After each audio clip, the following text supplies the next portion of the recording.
Eu sei que vocês estão estranhando eu ficar na liturgia aí pregando, viu? Não foi porque nenhum presbítero faltou não, viu, meus irmãos?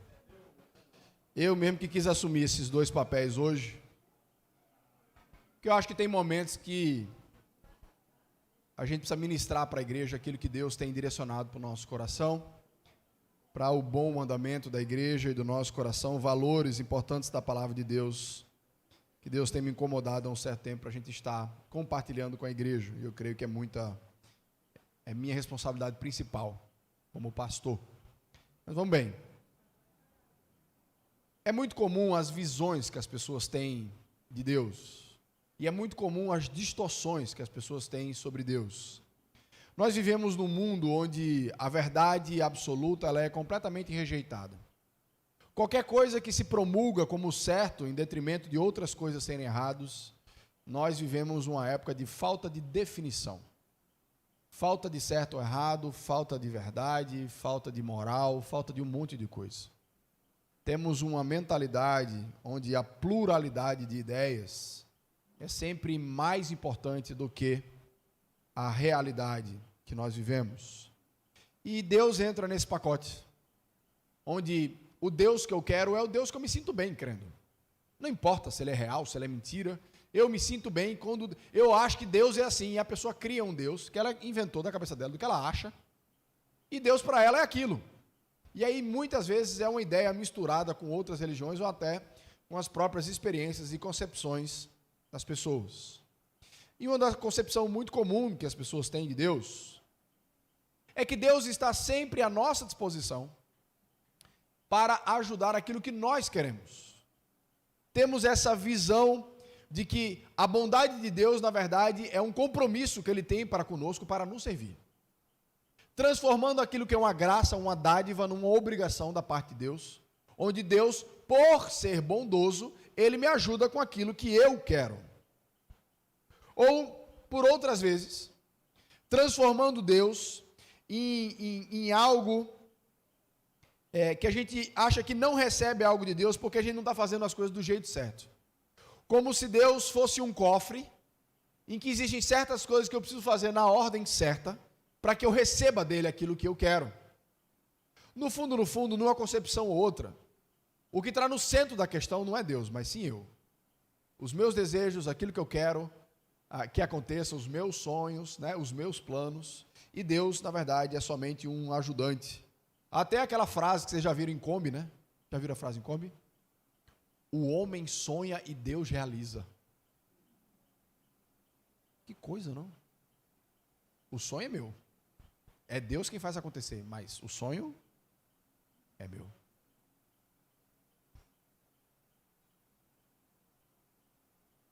Jesus nos instiga, nos incita, não sobre a maneira correta de se aproximar de Deus, existe também. Jesus nos mostra que nós precisamos tomar muito cuidado e observar muito bem aquilo que o nosso coração deseja. A maneira como o nosso coração se organiza, biblicamente falando. E é sobre isso que eu quero conversar com vocês nessa noite. Abra sua Bíblia em Mateus, capítulo 7.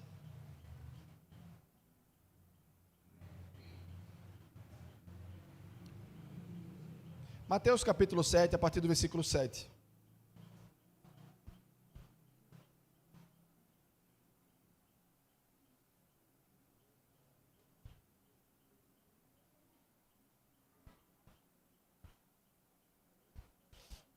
Mateus 7, a partir do versículo 7. O texto diz o seguinte: peçam e vocês receberão. Procurem e vocês acharão. Batam e a porta será aberta para vocês. Porque todos aqueles que pedem recebem, aqueles que procuram acham, a porta será aberta para quem bate. Por acaso algum de vocês que é pai será capaz de dar pedra ao seu filho quando ele lhe pede pão? Ou lhe dará uma cobra quando ele lhe pede um peixe? Mesmo sendo maus, sabem dar coisas boas aos seus filhos.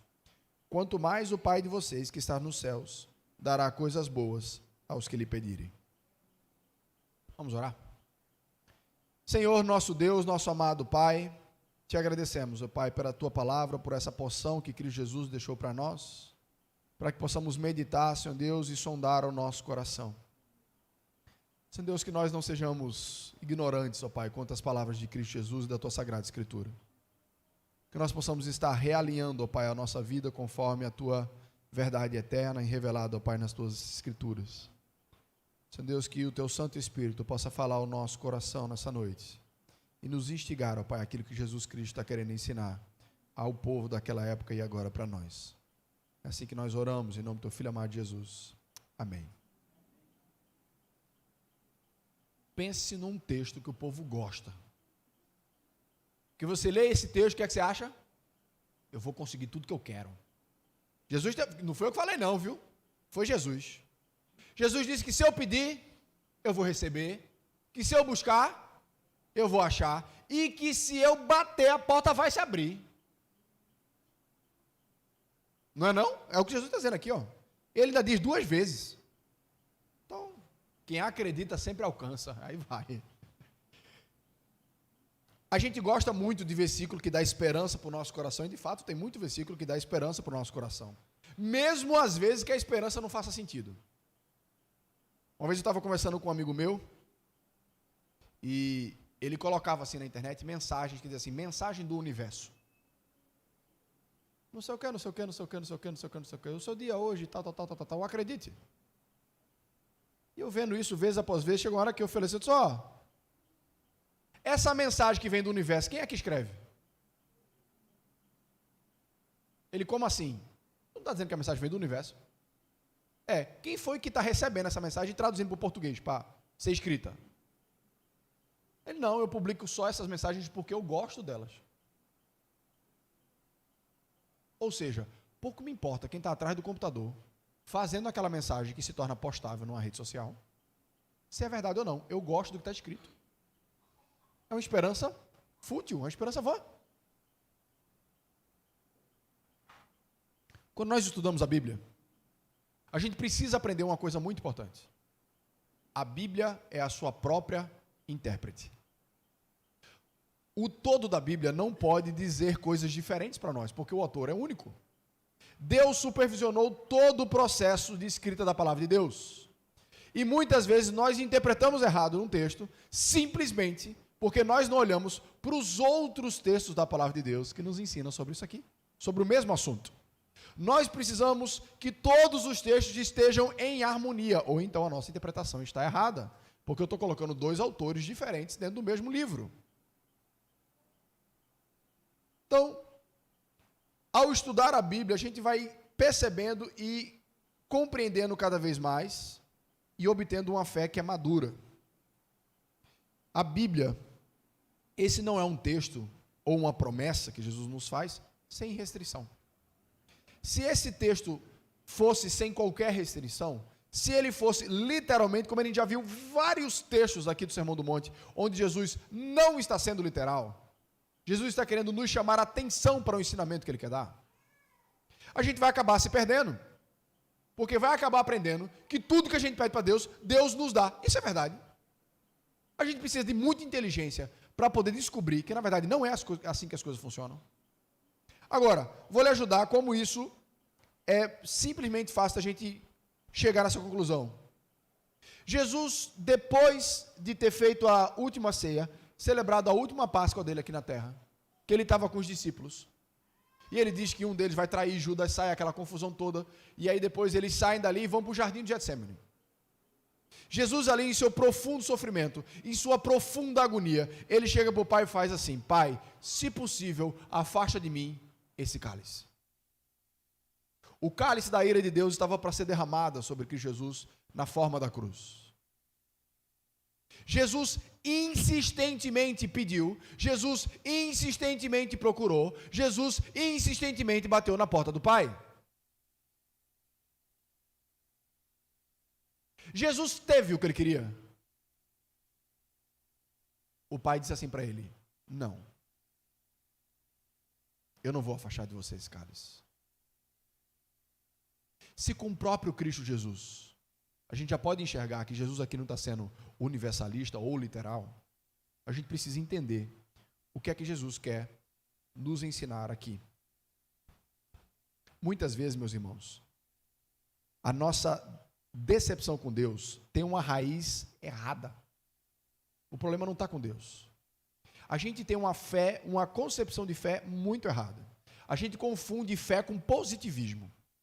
Quando a gente quer que alguma coisa aconteça, a gente fica acreditando que ela vai acontecer. E o nome que a gente dá para esse troço é fé. Mas não é o que a Bíblia chama de fé. Eu quero muito que a entrevista de emprego que eu fiz dê certo e eu finalmente comece a trabalhar. Eu preciso ter fé. Em algum lugar das Escrituras está prometido a você que você vai passar nesse teste? Não. Pode ser que seja a vontade de Deus que você entre nesse emprego e pode ser que não. É isso que a palavra de Deus nos ensina. A nossa fé, ela precisa estar solidificada em algo firme e sólido. E esse algo firme e sólido precisa ser a palavra de Deus. A palavra de Deus nos promete algumas coisas e outras não. Sobre aquilo que a Bíblia não nos promete, ela nos pede que nós nos contentemos com a vontade de Deus. A gente leu aqui o Salmo, que fala que Deus afasta de nós os nossos pecados. Se você pediu perdão, de fato, pelo seu pecado, saiba que Deus lhe promete que Ele vai lhe afastar do seu pecado, na perspectiva de que você não vai mais enfrentar culpa por aquele pecado. Quando nós verdadeiramente encontramos com Cristo Jesus como Senhor e Salvador da nossa vida, e nós pedimos perdão pelo nosso pecado, quando você chegar no céu, esse pecado que você pediu perdão não estará lá. Porque ele foi perdoado. Como é que a gente vai prestar conta por uma coisa que está perdoada? Você devia 100 mil reais, chegou um amigo seu, pagou os 100 mil reais, aí chega uma pessoa batendo na porta da sua casa, ó, vim aqui cobrar os 100 mil. Ele, que história é essa? Está aqui, ó, meu amigo pagou.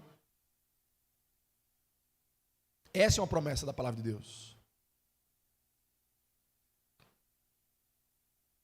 Quando a nossa fé, quando nós chamamos de fé, não está conectado àquilo que Deus de fato prometeu na palavra, você não pode chamar de fé, porque senão você vai se decepcionar.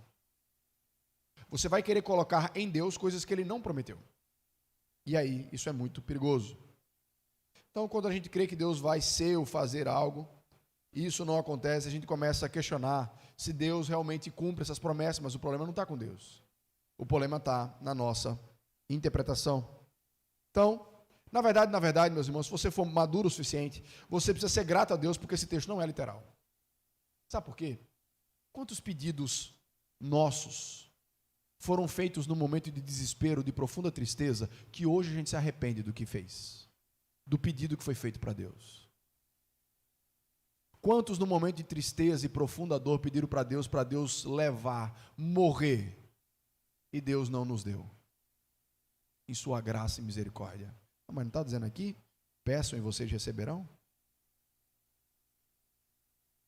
Graças a Deus.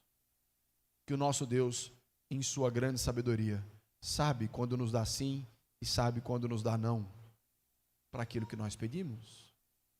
Porque a história está na mão dele, o propósito está na mão dele. Então o que é que significa? Um dos perigos que a gente tem que fugir também da palavra de Deus é o seguinte: todo texto tem um contexto. Nós somos especialistas em pegar um versículozinho, eu vou pedir, né? A pessoa está lá, está precisando de dinheiro, vai para outro, rapaz, eu vou pedir, porque a Bíblia fala que aqueles que pedem recebem. Quando a gente tira o texto do seu contexto, do todo, aquela frase ela vira o que eu quiser, é um recorte. O que Jesus fala está dentro do Sermão do Monte, que vai do capítulo 5 até o capítulo 7. O Sermão do Monte nos ensina muito sobre o nosso coração. Ele começa dizendo, a introdução de Jesus do sermão é: felizes os mansos, felizes os pobres de espírito. Olha lá, a gente viu há muito tempo atrás. Felizes aqueles que são espiritualmente pobres, aqueles que choram, os que são humildes, os que têm fome e sede de fazer a vontade de Deus, os que têm misericórdia dos outros, as pessoas que têm um coração puro, as que trabalham pela paz, as pessoas que sofrem perseguições por fazerem a vontade de Deus.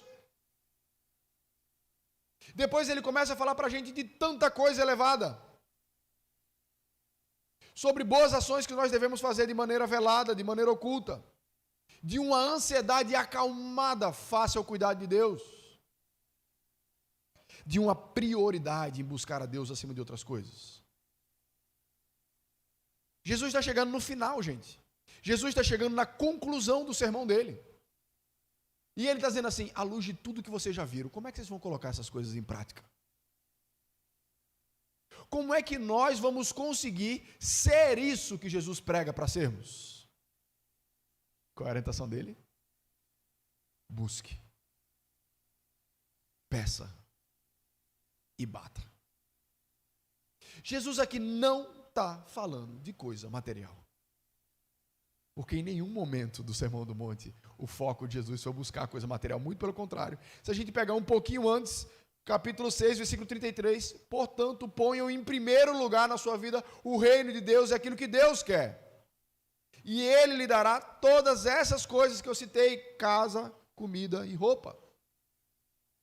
Aquilo que você precisa, eu vou dar para você. Você não precisa buscar nada material.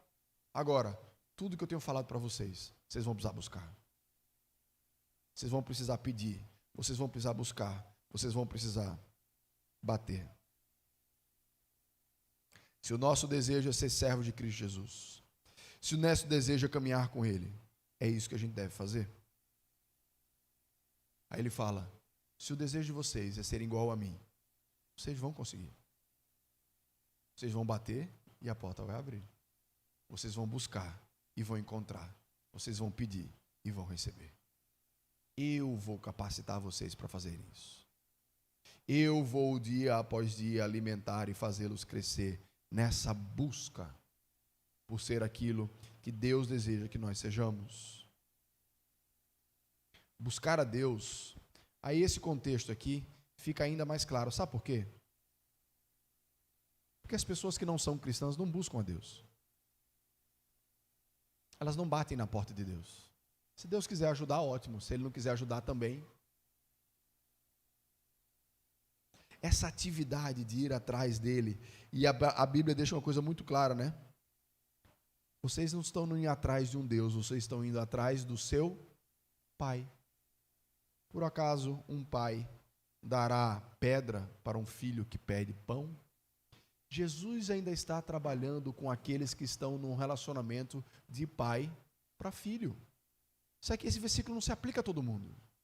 Se aplica àqueles que conhecem a Deus como seu pai através do irmão mais velho, que é Jesus Cristo.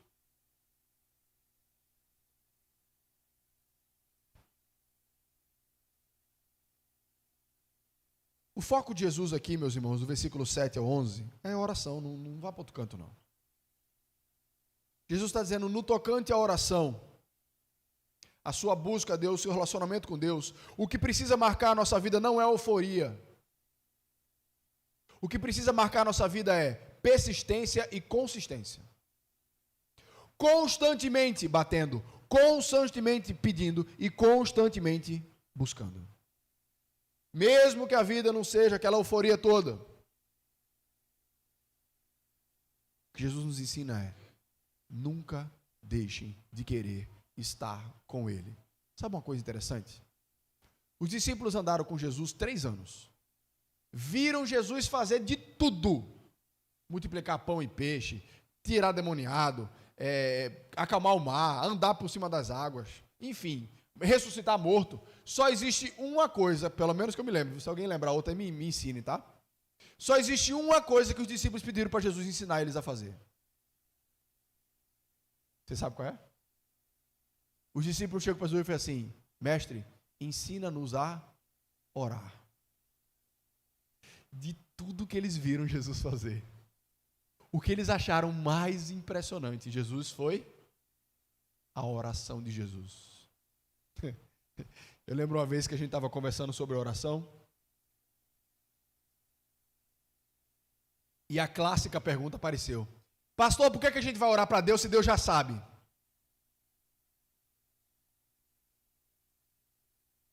Se você entender a oração somente como meio de pedido, não tem sentido, né? Agora, se você entender a oração como meio de relacionamento, não faz sentido nenhum essa pergunta. Por que falar com Deus se Ele já sabe? eu ensinar uma coisa para você. Por que então que Jesus falava com o Pai? Se eles eram um só. Relacionamento, gente. A oração é o nosso vínculo de dependência com o Pai. É o nosso vínculo de todos os aspectos com Deus. Jesus disse que sem Ele a gente não pode fazer nada. Se eu não posso fazer nada, eu tenho que falar com Ele o tempo todo. A Bíblia nos orienta nesse sentido. 1 Tessalonicenses capítulo 5, versículo 17. Orem sem cessar. Por quê? Porque quando é que cessa o nosso relacionamento com o Pai? Não deveria cessar hora nenhuma. Precisa ser algo com o qual nós caminhamos diariamente. Se nós quisermos uma fé sólida, nós não podemos buscar, bater e pedir somente quando as coisas apertam.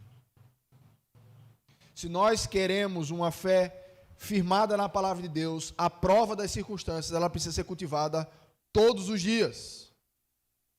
Eu gosto da frase do reverendo Augusto Nicodemos,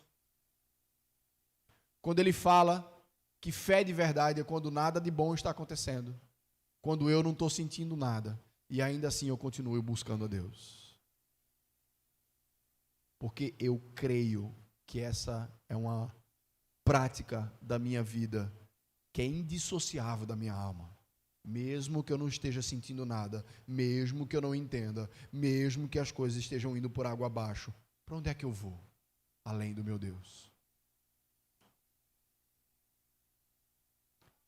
Entenda uma coisa.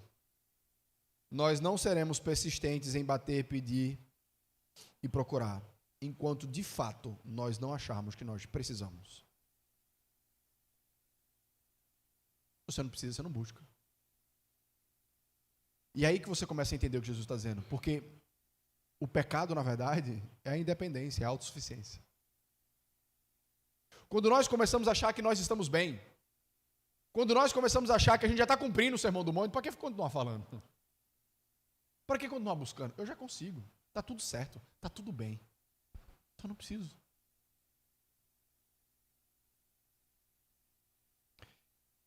Mas quando nós não temos opção, quando nós sabemos que nós somos fracos, quando nós entendemos a profundidade com que a nossa natureza pecaminosa nos contamina, nos atrapalha no nosso dia a dia, o quanto os nossos desejos se transformam em atitudes com uma facilidade tão grande, você vai começar a entender que você precisa dele, senão você vai cair.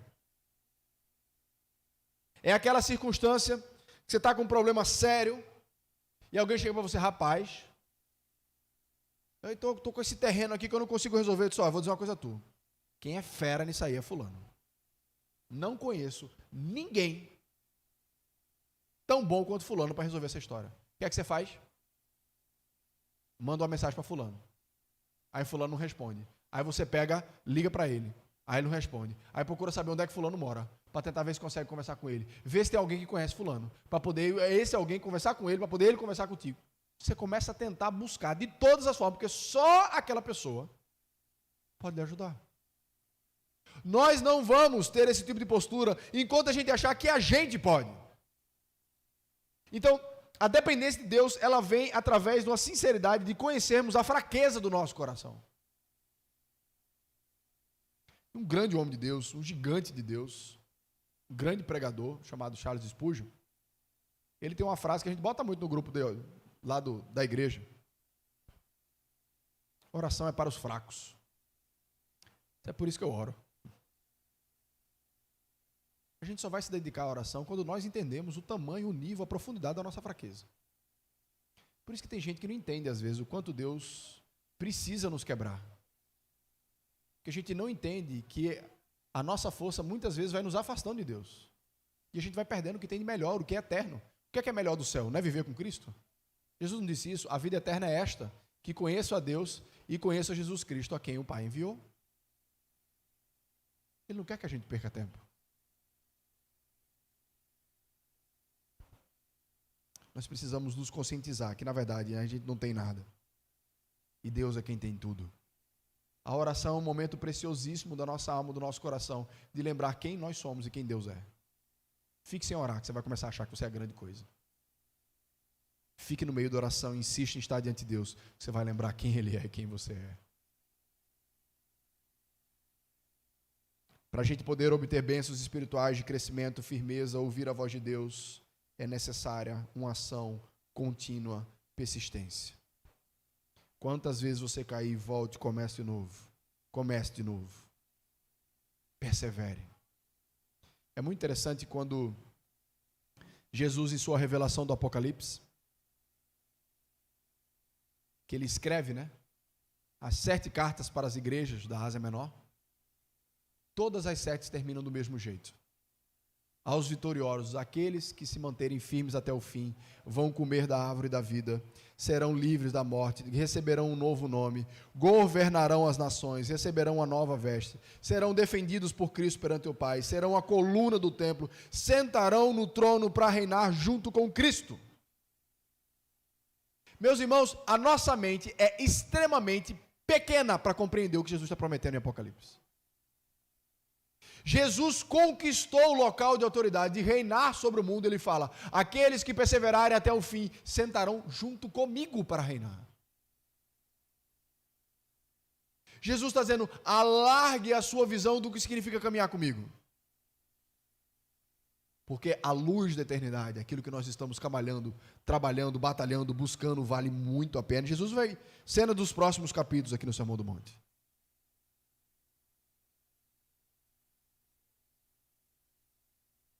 Jesus nos deu uma garantia de que a gente receberá essas coisas, porque a quem nós estamos pedindo é para um Pai bondoso. É interessante que ele faz essa relação aqui com o Pai, Ele fala: olha, à luz da minha bondade, todos vocês são maus pais. Ele diz isso. Vocês, mesmo sendo maus, sabem dar boas coisas aos seus filhos.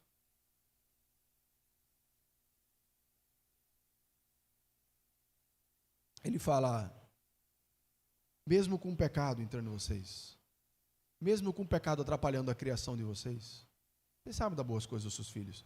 Meus irmãos, eu não tenho dúvida nenhuma de que eu sou um mau pai. Que é isso, pastor? O senhor é maravilhoso. Não, meu irmão, você não está no meu coração, não. Quer que eu mostre para você uma das coisas difíceis do nosso amor como ser humano? É que muitas vezes o amor que a gente tem no ser humano é um amor onde ele ama aquilo que ele encontra amabilidade no objeto. Deixa eu traduzir esse negócio. Eu amo porque o outro é amável. Quando o outro não é amável, eu começo a não amar tanto assim. O que é mais fácil de amar? Um filho obediente ou um filho desobediente? Sabe por que é mais difícil? Porque parte do nosso amor está dependendo do que o outro é, do que ele proporciona a mim. Meus irmãos, está totalmente distante de Deus, porque Deus fala que Deus nos amou quando nós ainda éramos seus inimigos. Eu tenho certeza que eu sou um mau pai. À luz de Deus, eu sou péssimo. Mas ele fala: veja, mesmo você sendo assim, você sabe dar boas coisas para os seus filhos. Jesus aqui está novamente usando um argumento que eu já expliquei aqui em outras pregações, que é um argumento do menor para o maior. Ora, se vocês pecadores sabem dar boas coisas, quem dirá eu que sou perfeito? Eu sei dar coisas muito melhores que vocês.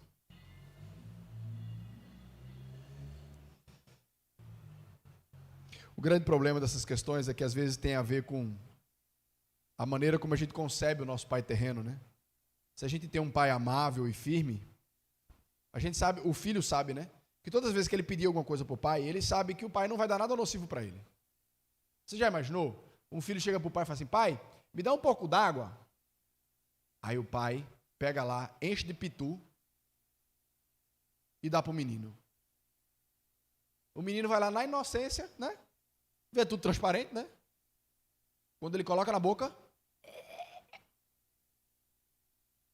rasga a garganta do menino todinho. Você é um pai? Então ele diz assim: eu sei que se eu pedir alguma coisa para meu pai, se for ruim para mim, ele não vai dar. Meu pai não quer o meu mal. Quando nós temos um pai amável e firme, assim funciona.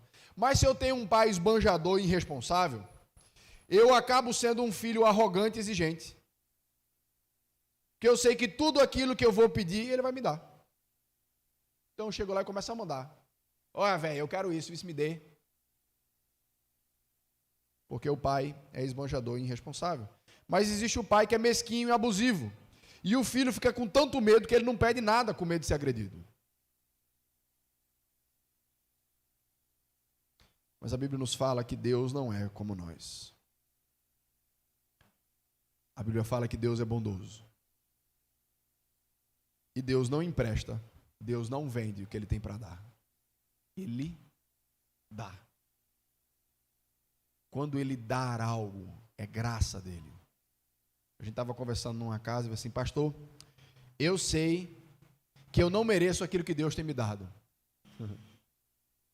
Saiba de uma coisa, nada do que você tem você merece. Só existe, gente, uma coisa que a gente merece. Que aí você pode assinar embaixo, assim, isso aqui eu mereço, chama-se inferno. No inferno, todo mundo chega porque mereceu. Chega até com atestado. Todo o resto é graça e bondade do nosso Deus. Meus irmãos, aqui eu preciso lembrar uma verdade muito importante para a gente. Ser filho de Deus é um privilégio. Não é uma universalidade. Não são todos que são filhos de Deus. João fala sobre isso. João fala que Deus deu poder para se tornarem filhos de Deus aqueles que creem em Cristo Jesus. Para podermos sermos filhos de Deus, nós precisamos crer em Cristo Jesus como Senhor e Salvador da nossa vida. Senão, isso aqui, tudo que eu falei hoje, não faz sentido nenhum para você. Tudo começa para a pessoa de Cristo Jesus, daquele que veio nos salvar, que a Bíblia fala que veio resgatar o nosso relacionamento com o Pai. Sem Ele você não é filho, você é criatura de Deus, mas você não é filho. Eu estou dizendo que a palavra de Deus nos ensina. Quando nós cremos em Cristo Jesus, quando nós nos arrependemos do nosso pecado, é quando Deus começa uma transformação na nossa vida, e conforme João 3 nos ensina, há um novo nascimento. E nós agora nascemos do Espírito Santo de Deus e somos incluídos dentro da família de Deus. E agora você é chamado para pedir, para procurar e achar e bater, porque do outro lado tem um Pai amoroso, pronto para lhe responder, pronto para lhe encontrar e pronto para lhe abrir a porta.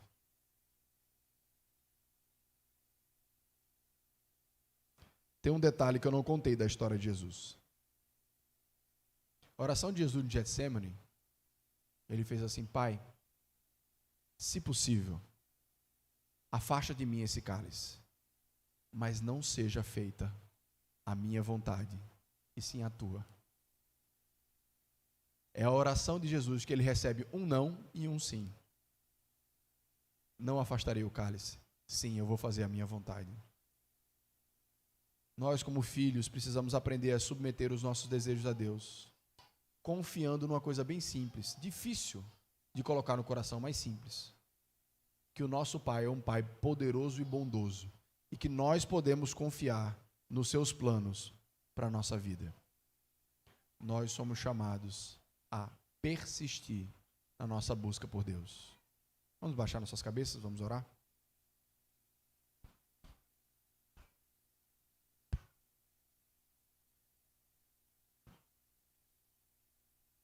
Senhor nosso Deus, nosso amado Pai, Tu és maravilhoso, Senhor Deus, não há ninguém igual a Ti, ó Pai. Senhor Deus, que maravilha esse convite de irmos até Ti, Senhor Deus, sabendo que do outro lado há um Pai amoroso para nos receber.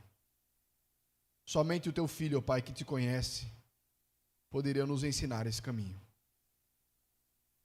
Que o nosso coração, ó Pai, possa crer com todas as forças, Senhor Deus, em quem é Jesus Cristo. Para que assim possamos desfrutar, ó Pai, desse relacionamento maravilhoso em família. Beira a loucura, Senhor Deus, acreditar que o Criador do universo é o nosso Pai, ou pode ser o nosso Pai. Mas, Senhor Deus, que a nossa semana seja marcada por Ti, ó Pai. Pelo desejo intenso de estar contigo, ó Pai, de ter relacionamento contigo, Senhor. Ao acordar, Senhor Deus, nos nossos afazeres, ao dirigir, ao pegar o ônibus, ao meditar na tua palavra, Senhor Deus, ao deitar. Que tu sejas, ó Pai, alguém que nós não conseguimos dissociar do nosso dia. O nosso principal amigo, o nosso Deus, o nosso Senhor. Nos ajuda, Senhor Deus, nessa busca, por mais falha que ela seja. Que o Senhor possa estar nos mostrando o que podemos melhorar, Senhor. Por isso pedimos, ó Pai, que a graça do nosso Senhor Jesus Cristo, o amor de Deus, o nosso Pai, e a consolação do Divino Espírito Santo esteja sobre cada crente aqui presente, espalhado ao redor da terra. Amém.